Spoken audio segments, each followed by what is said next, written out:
Okay, Madam Secretary, I think I'm gonna go ahead and call us to order if you're okay with that. Yep. All right, I'm gonna call us to order at 9:14 p.m. Eastern Time. Thank you very much, everyone who's here. If we have any non-LNC members who are interested in giving public comment, go down to the bottom of your screen, find reactions or more, raise hand. Raise your hand, and that's how I'll know who's interested in giving public comment. We can give up to 2 minutes per member of the public. Going once, going twice. Madam Secretary, do you want to put this on YouTube or no? Are we going, you know what? I'm going to upload it after the fact Okay, because this is we are probably going to go into executive session. exactly. Okay, And so I'll edit the video to the public portions and then just stick it up on YouTube. got it. Okay, let's do a quick roll call. Okay, 1 second, because when Todd shared his screen, well, I'm just going to call it out loud. I can't see everybody right now. So on the executive committee, I have everybody but Nikayla, so I'm not going to call everyone unless Mr. Nikayla joined. But out of the rest of the LNC, Mr. Blankenship, no. Mr. Rufo, Mr. Benner, I do have Mr. Dassing, Mr. Ford, no. I have Mr. Heyman, Ms. Hayes. Okay, I do have Mr. Nana and Mr. Tunyevich and Ms. Best. Mr. Alvstad. No. Mr. Cowan. No. Mr. Hall. I do have Mr. Hirsch, Mr. Hyman. I don't believe we have Mr. Redpath. So for the executive committee, at least, Madam Chair, we do have everyone but Mr. Nikayla. Okay, thank you very much. Okay, Todd, I think I'm going to go ahead and turn things over to you. All right. The executive committee has had a couple days with this document. This is the document I'm planning on presenting this weekend with whichever tweaks we need to. But essentially, this is the overall budget for 2024. I have started with a comparison against 2020, which is the corresponding year in the election cycle. So if you look at that, what you'll notice first is membership is down significantly. Membership dollars, this is revenue at the top, down probably about 60%. Down probably about 40%. The starting membership number is about 25% lower than it was in 2020. And 2020 was a heavy membership gain year. So I wasn't comfortable just doing a straight line 25% lower membership dollar amount here. So I took it down more. I would say this is a fairly conservative membership revenue number for next year. From a donation standpoint, this might be a little more aggressive.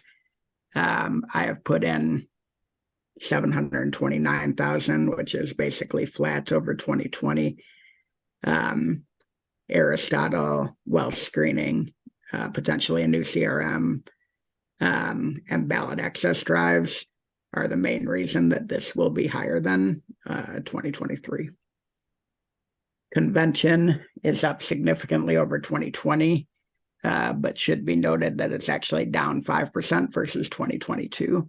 So that $500,000 in revenue does include fundraising revenue in both numbers there from the convention. And that is reasonable based on the most recent convention and initial discussions with the convention committee.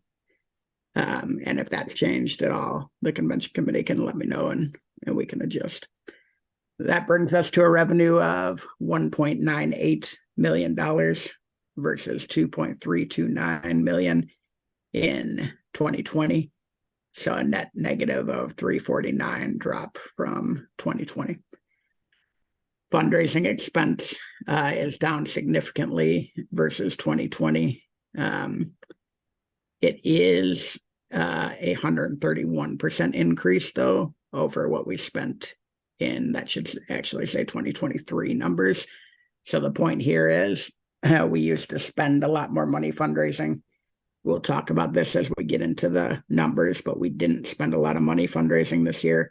That has changed over the last few months, and we have a plan to get it back up to $370,000 for the year. But that's what we have in for fundraising expense, and that's what we think we need in order to hit the revenue stated above. Outreach and activism is the one in this bucket that took a big hit. And I've laid out what we spent in 2020, what categories it was spent on, so you can see what we won't be doing in 2024 if this budget is passed. We'll talk more about those as we get into it. Ballot access, you can see that we spent approximately $100,000 in 2020. However, our needs are much greater this year. We are going to spend somewhere between 47 and 67 in 2023 versus 0 in 2019.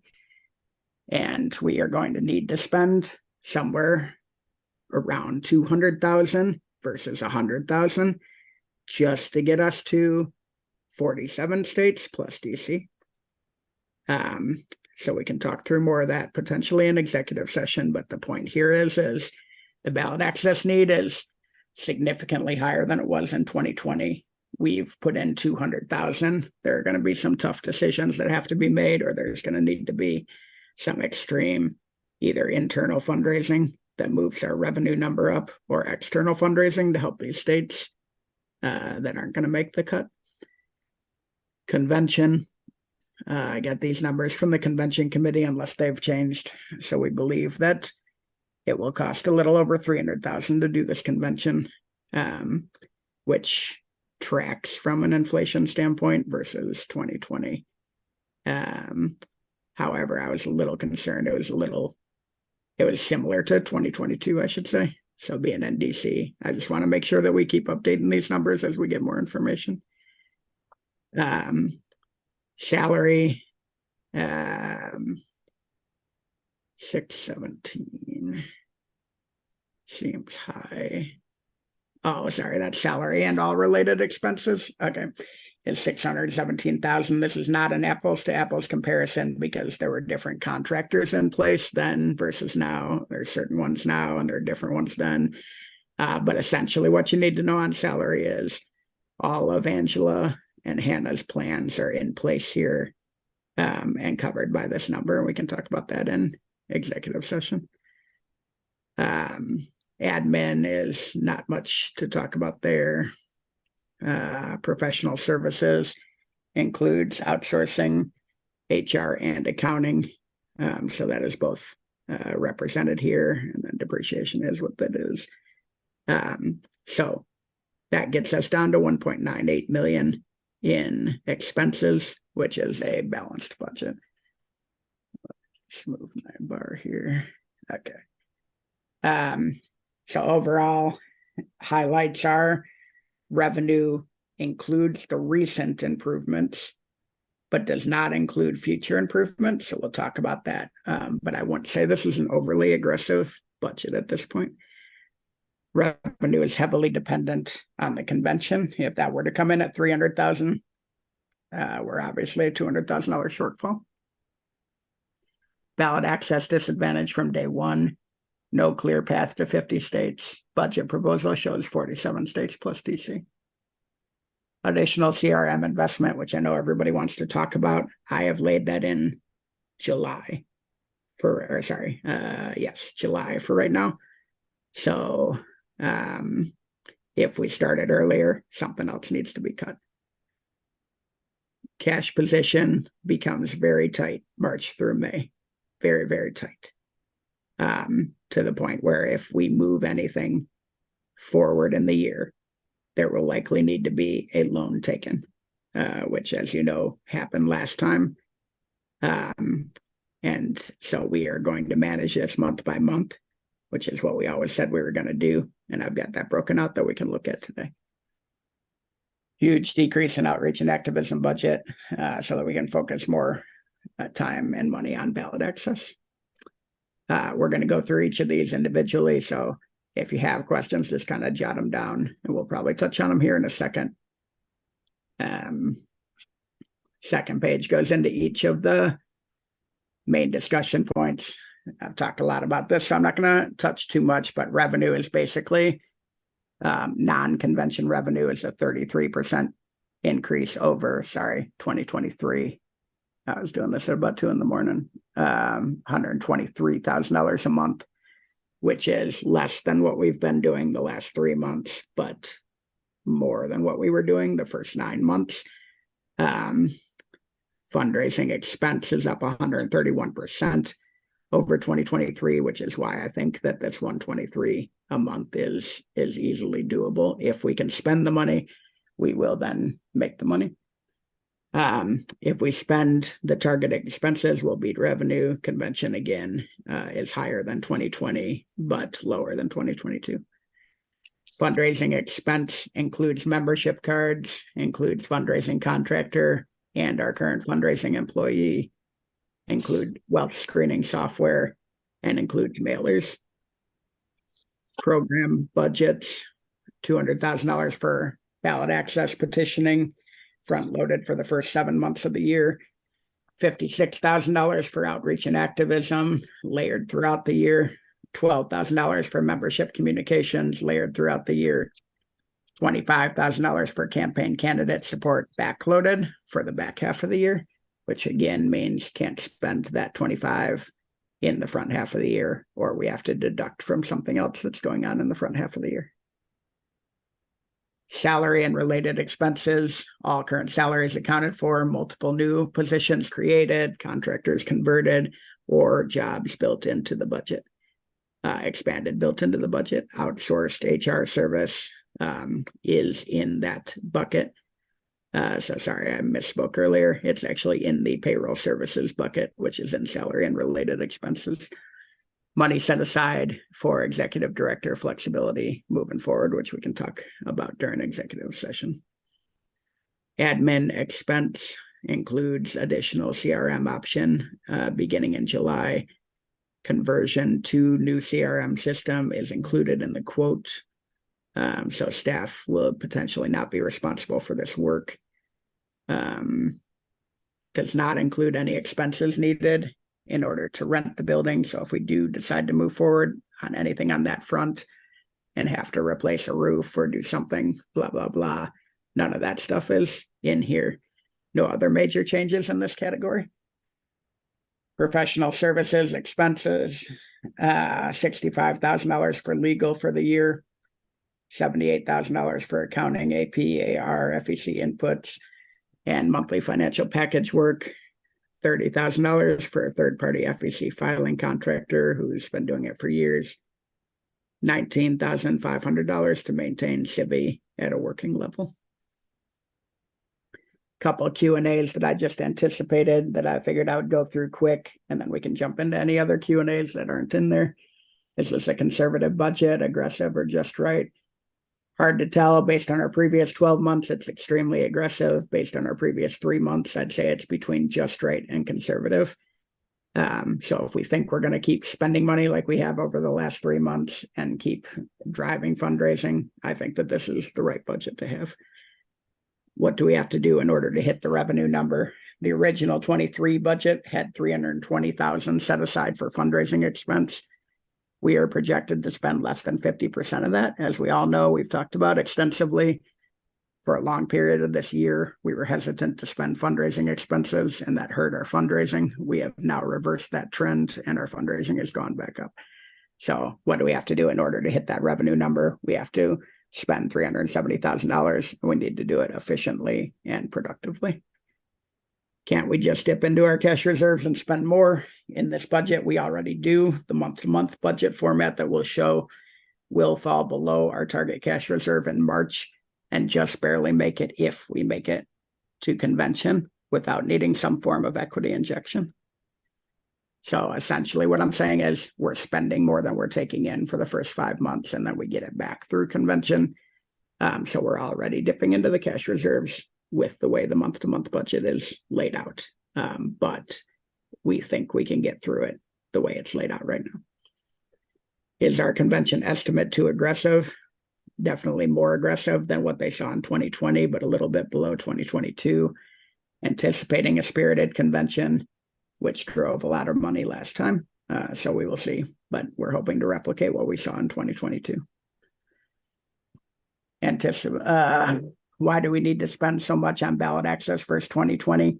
We came into 2024 cycle with far less ballot access based on lower numbers from the Jorgensen ticket versus the Johnson ticket. So there were just more states that needed it, along with worse laws in some states. What are the 3 states we have to leave off of ballot access? I'm assuming that'll be covered in executive session since I don't get to make that decision. Is $65,000 enough for legal expenses? We'll probably cover that in executive session as well. It is lower than this year's budget.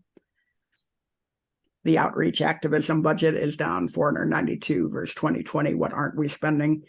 We're projecting to spend $274K less in candidate campaign support and $181K less on branding. That makes up most of the difference. Ballot access and spending for fundraising expense is much more important to us this year. What is the new CRM and how much is it? And when will it be voted on? I believe a motion has already been introduced, although I'm not sure what form it was, whether that one passes or a different one. The chair has expressed to have this in the budget potentially earlier than I wanted in the budget. I have, after those conversations, I put it in mid-year so that we could kind of flex one way or the other based on our conversations now and this weekend. But I want to reiterate, if it pulls forward, something needs to get cut. So that's kind of where we're at right now. Everything that pulls forward from this moment on, something needs to get cut along with it. So what questions do you guys have before I pull numbers onto the screen?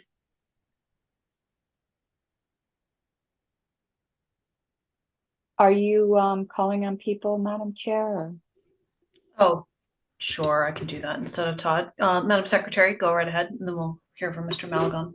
I think it was somewhat made clear, but I wanted to make sure, and I think it'll be obvious why I want to make sure.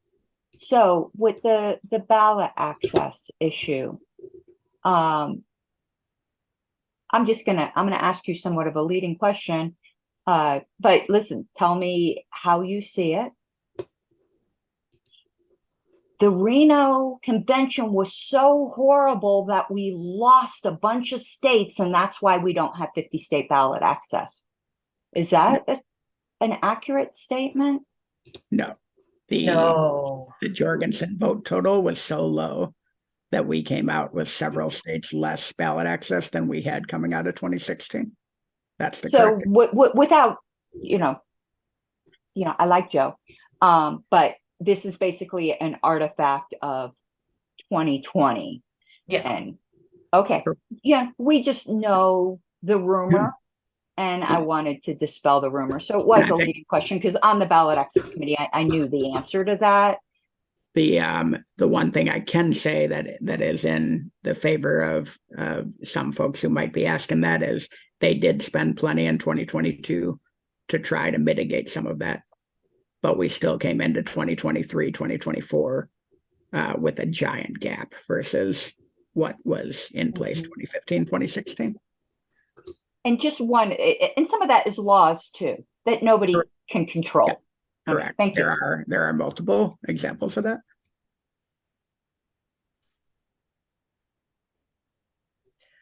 All right, Mr. Malagon. Thank you, Madam Chair. Mr. Hagopian, just a quick clarifying question for the donations line at the top of the first slide is, right, it says Aristotle, wealth screening, new CRM, and ballot access drives. Is the new CRM number, or is it calculated, how do I want to phrase this? Is this including not only the new CRM, but the offset from what we would be saving no longer using Civi? Was that calculated, or is this on top of? you're looking at the revenue line. And so what I was trying to do there is just notate all the different things that could drive why that line would be realistic. Do you know what I mean? Yeah.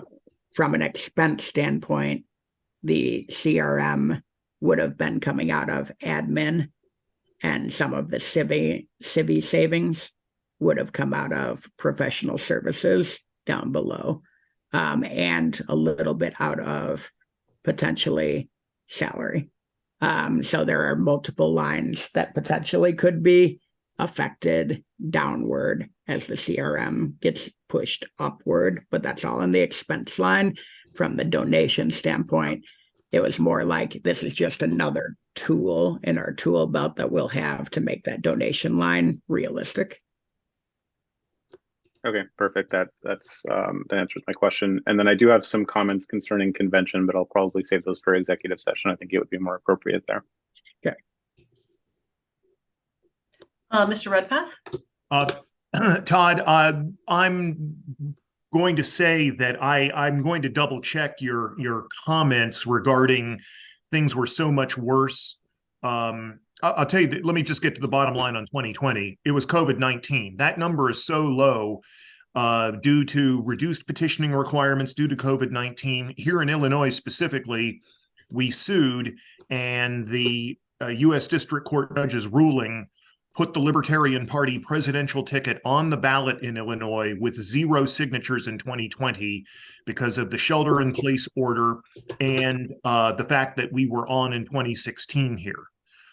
So that would have been a over $100,000 expenditure that we didn't have to do. There were reductions in other states in terms of the number of signatures. So actually the low number of 99,747 in 2020, I'd say the number one reason is due to COVID-19 cutting and court rulings cutting petitioning requirements. That could certainly be true. I do also know that we double checked this at our last in-person LNC meeting, and we had several states less ballot access clinched after the 2020 election versus the 2016 election. Okay. Could have been a confluence of issues, but I do know that to be true, and I can find those numbers, but not while I'm presenting. Okay.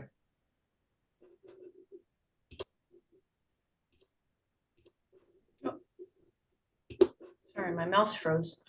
Any other questions on this right here? I'm sure we're going to go through a little bit more.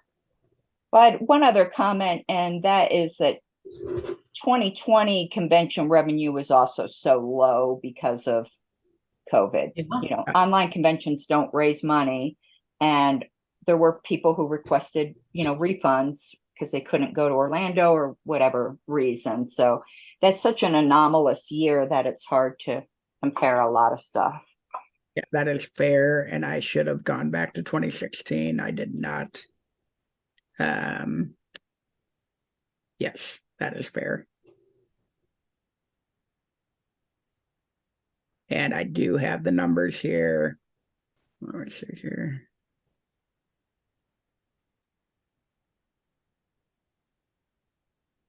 I don't have the numbers here. Okay, keep going. Oh, Mr. Tunyevich. Thank you, Madam Chair. Just 2 quick questions for Todd, if I may. The first is, am I correct in assuming that the line of credit that was previously available to us continues to be, and is that 200 grand? Was that the number? No, I believe we have closed that line of credit, correct, Angela? That's closed, but I mean, we could get a line of credit today. Literally earlier today, the bank was trying to get me to sign up for one. Oh yeah, I'm sure. Okay. And the second thing is, given the hoped for convention revenue in 2024, and that's certainly a big number, do you think it's a good idea, Todd, to, and I'm sure you're planning on doing so already, but I think the full LNC has a strong interest in tracking that monthly. You know, how are we doing in terms of expectations versus, you know, the reality of revenue as it comes in for that important line item? Yes, I think that would be a smart idea, along with just our expenses and revenue in general. I think we need to be ready to pivot down or up as we go through these first 5 months. Oh yeah, I mean, nobody wants a big surprise at the buzzer when, okay, maybe we're tracking fine for, initial registrations, and then all of a sudden, the banquet falls down or something like that. So I look forward to seeing that. Thank you. Nice summary. I Yeah. had one Go ahead. other thing to add, Madam Chair. Sure. It's not really a question, it's more just throwing information out there. I know there's and I get it, a big pushback where leading up to convention, if there ever becomes the need for a loan, because we all know what happened last term. But I do want to throw some context to that, because with the passage of time, context gets lost. I can speak for myself as a member who was upset. I wasn't upset about the loan. I was upset about what it was going to be used for. I think part of it was anticipated salary shortfalls, and nobody had a problem with that. What they had a problem with was certain outside organizations that it was being given to. So I actually personally, in isolation for the right reasons, that's why we have credit. That's what credit is for, when you have a plan to pay it back. But you can't borrow to do extra stuff. You borrow to do necessities. So it seems that all everyone remembers is, oh my God, loan bad. That really wasn't the issue. It was, oh my God, loan bad for these reasons. And I just wanted to make that clear, because no one had a problem with certain purposes. They had a problem with others. And I think that's an excellent point. And I think another key learning from that whole thing was the other thing that people had a problem with, me included, was, oh my God, loan motion put through at midnight, trying to get passed by morning.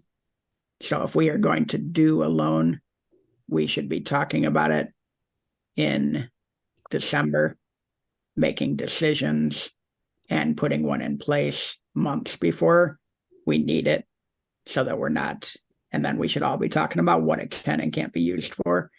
Do you know what I mean? Because that was one of the bigger issues, is like midnight loan. Nobody knew we needed it. Now it's suddenly getting voted on. You know what I mean? And then it's going to be dispersed immediately. It's like, why do you need a loan that's dispersed immediately? And Mr. Chunyevich made a comment in chat that I agree with, that if we put some policies into place as to what loans can and cannot be used for, I think having a standing line of credit is a good thing, because sometimes banks aren't the easiest to deal with all the paperwork, and you can't get it as fast as you need. But I wouldn't agree to a standing line of credit unless there was a policy in place as to what credit could and could not be used for. Correct. And more than Yeah, likely, I agree with that. Yeah, I would not be opposed to having something like that. I am certainly opposed to last minute lines of credit. I would not be opposed to something like what you two just described. Well, maybe that'll be on the agenda for a future meeting. Thank you. All right, Mr. Hagopian, whenever you're ready. To move to the Excel sheet. Sure, or whatever you have next. That's basically it. If there are not Okay. questions, and the Excel sheet, I don't know how interesting this will be, but it says a lot of the same. How broken down is it? Yeah, it's very. Do we need to move into executive session? I see what you're saying.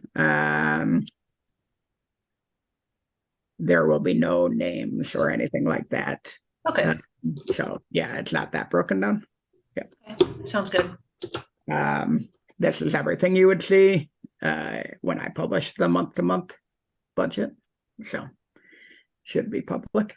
All right, so what you'll see here is month by month, each category of revenue. No main takeaways here, other than you'll see that ballot access. Can you guys see this? Okay. Ballot access is a little bit front loaded, just $10,000 a month for the first 7 months, and then stops from a revenue standpoint. Total revenue we have at a pretty, what I would say, conservative 118 to 121 range for the first 5 months of the year. So I think our last 2 months have been 100 and close to right around 170. I think we've already broken 100 for this month. If we're spending what we need to, can we average 118? I don't think this is way out of bounds. I think we would have to quickly pivot if we start seeing $80,000 months, $100,000 months, even $110,000 months, couple in a row. We're gonna have to figure out what not to spend. But I don't see this as being over $180,000 month basically gets us to convention, I guess is what I'm trying to say. Any questions on the revenue? And it doesn't get overly dramatic as we did last year, which by the way worked. So let's just talk through that for a minute. We kind of ramp up in revenue throughout the year. That's how we had last year's budget, and that's why we were able to cut like $600,000 out of this year's budget without actually cutting $600,000, is because we were just able to not increase spending as the revenue didn't come in. So that's how this budget is made as well. So obviously, if you do 118 times 12, it's not 1.9 million. So there's your convention revenue and expenses, or sorry, convention revenue that gets dumped into May. Fundraising expense, this is where you'll see it's basically $18,000 a month in general fundraising expense, but we've laid in membership cards for the first 3 months. It'd be nice to get those out early in the year. Again, I will say that's one thing that if we could push back a month or two, might just be a nice way to save that money and still get it out before convention. To see how revenue comes in. But right now we've got it laid in the first 3 months of the year. And then if you look at the total of an average month here in April, the total of cost of revenue is about $30,000. That's where we get to our 370,000 for the year is 30,000 times 12, 360 plus $10,000 for membership cards. You got 370,000 of fundraising expense for the year. That is static. So I do not have that going up and down throughout the year. Outreach and activism, we kind of ramp up to $5,000 a month. So we start slow, let us focus on cash flow, and then we get up to $5,000 a month that we can start spending in that budget. That is essentially the catch-all budget for LNC staff activities and strategy that isn't covered by membership communications, campaign candidate support, historical preservation, and ballot access. Membership communications is $12,000. I'm not going to say what that's for outside of executive session. Campaign candidate support is $25,000.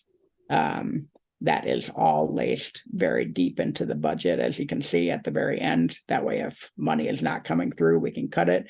If money's coming through, great. We can pull it forward and or increase it. Ballot access, 200,000. I did look at the actual calendar and tried to lay in when we were going to need the money to do the states that I've initially outlined. And this is what it looks like, in my opinion. I am certainly open to being overruled by the veterans on the committee as far as timing, and then obviously everybody as far as states. But that's the $200,000 that gets laid in through July. And that is again on top of the 47 to 67 that we'll spend in 2023. There is your historical committee, Madam Secretary. Convention expenses down below 303,000. That's where Adrian might have some adjustments as we go into executive session. Here is your salary. I'm very comfortable with this number based on my communications with the chair and the ops director. And then all of this stuff moved accordingly with the salary. Payroll services does include now the HR outsourcing. That's the only major change here outside of the numbers for salary. No major changes here. Just using this year's number as the base instead of previous year's numbers. And then software, hardware, and other IT. I was talking, Madam Chair, I may have messed up and put a little bit too much in this bucket, which I think is probably appropriate anyway, just because how software things work. But I think when I talked to you originally, it was 15 a quarter or $5,000 a month. And what I did is laid in 15 a quarter and $5,000 a month. Mm-hmm. So if I misheard that, there's 30,000 extra laid in here. 15 and a quarter and $5,000 extra. Yeah, I thought it was, I had it written down that it was incremental, but then the other day when I was on that call with you, it sounded like maybe it wasn't. So I just wanted to check with you, but we can talk offline. But just so you know, what I have laid in is 15 a quarter and $5 a month. Well, that's plenty. Okay. All right. And then other bank fees is what it is. Legal, here's your 65. Or sorry, 60. I said 65. It's only 60.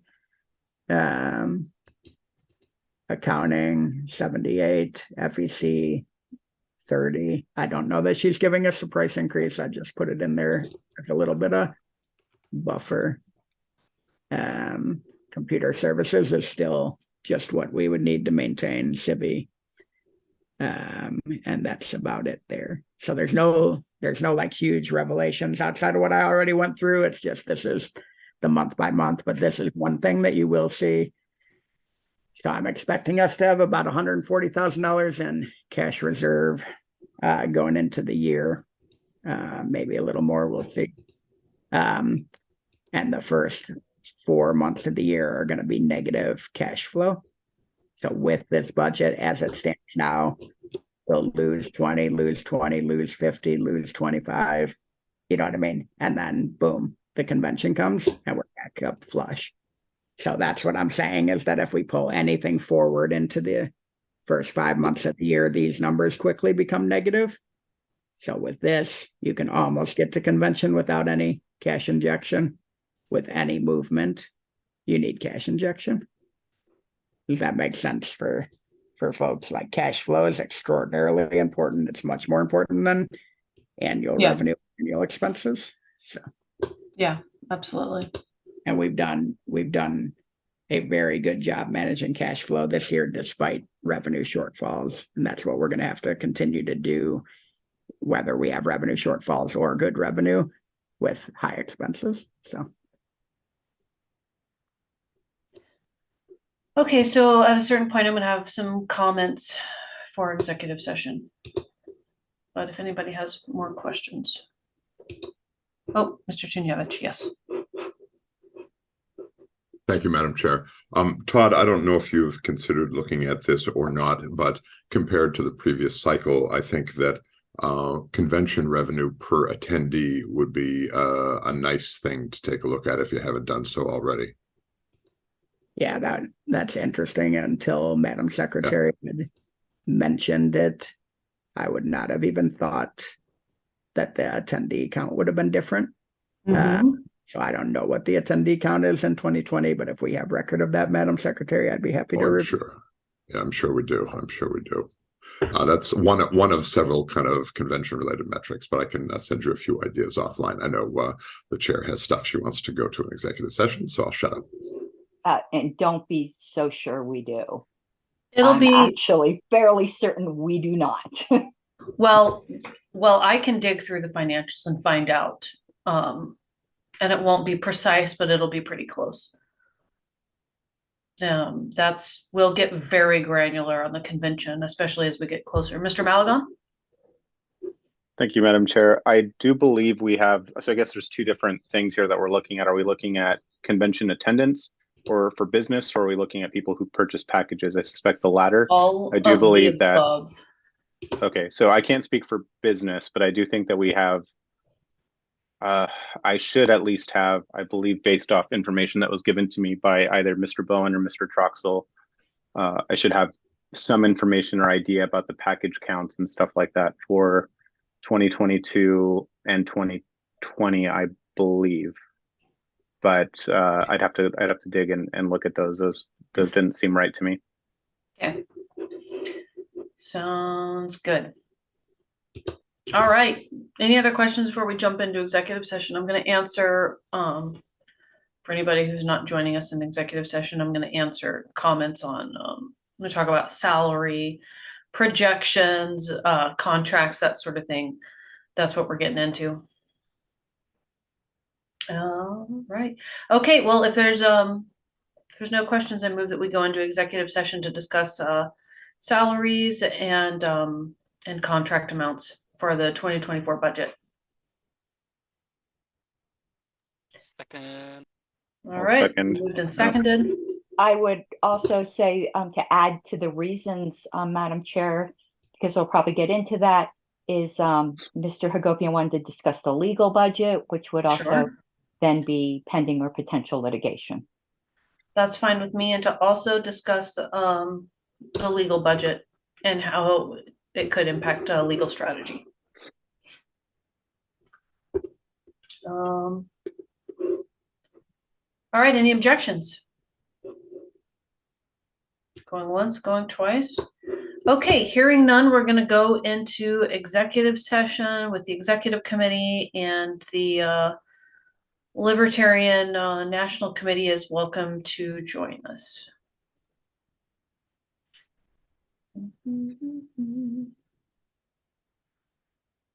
Okay, Madam Secretary, do you mind helping me out? Larry Silver, I'm so sorry, but we're gonna have to pull you out. Yeah, that's what I was going to say. Because of the way this meeting is, we only have one guest. That's Yep. the easiest, and we'll just be coming out of executive session to pass a proposed budget. It's not even Yeah, just a recommendation, actually. So, I don't have co-host right now, so you'll have oh, to- I'm going to, Larry, I'm gonna, unless you, I don't know, even know if Larry's listening. I hate booting people out. I do too. Sorry, Larry. I can put in waiting room. Oh, yeah, I'm gonna put in waiting room, and that way he doesn't just unceremoniously get thrown out. Sure. Okay, he's in the waiting room. And I'm assuming we'll want to stop the recording. Yes, I'm gonna pause it. Resume. Oh, wait, I can't readmit Larry because I think the meeting chat will be available. So I'll just do it by recording. I don't think he's there anyway, to be honest with you. Okay, that's fine. Good lesson for us for the next time, though. Okay, Mr. Treasurer, do you have a motion you'd like to make? Point of order. How is this supposed to work, Madam Secretary? Am I supposed to make a motion to submit this budget to the broader LNC on a date certain? Madam Chair, can I answer that, or? Yeah, you can go ahead and answer that. Yeah, traditionally, Mr. Hagopian, that's the way it works, is that you would make a motion that the executive committee recommends the adoption of this proposed budget. All right, I will motion that the executive committee recommends the adoption of this proposed budget. I would second. All right, it's been moved and seconded that the executive committee adopt the budget proposed by our treasurer. Any discussion? Any objections? If you don't mind, Madam Secretary, I'd like us to go ahead and do a roll call vote on this one, since it's the budget. Okay, certainly. One moment. Mr. Watkins, Yes. Mr. Hagopian, Yes, I will vote yes. Mr. Maligan, Pause for dramatic effect. Aye. Mr. Nikela, who did enter, I didn't get to announce it, but he did come before we went into executive session. I vote yes. Ms. Yanuskavich, Yes. Ms. McCardle, do you wish to vote? We have everyone present. Yes, so you have 1, 2, 3, you have 6 yeses. Okay, then I'll go ahead and vote yes. Okay, it is unanimous with the executive committee. Okay. Motion passes. All right, well, I think that's it for the evening. Thank you, everyone. Does anyone want to make? I will move to adjourn, Madam Chair. Can we get a yeehaw? Copy. Thank you. Okay. Wait, what was that? Was that a yeehaw? That was It was a was cod broken up. piece. It was a cod piece. All right. It's been moved and seconded, sort of, to adjourn. Any objections to adjournment? Going once, going twice. We are adjourned at 10:41 p.m. Eastern Time. Thank you all so much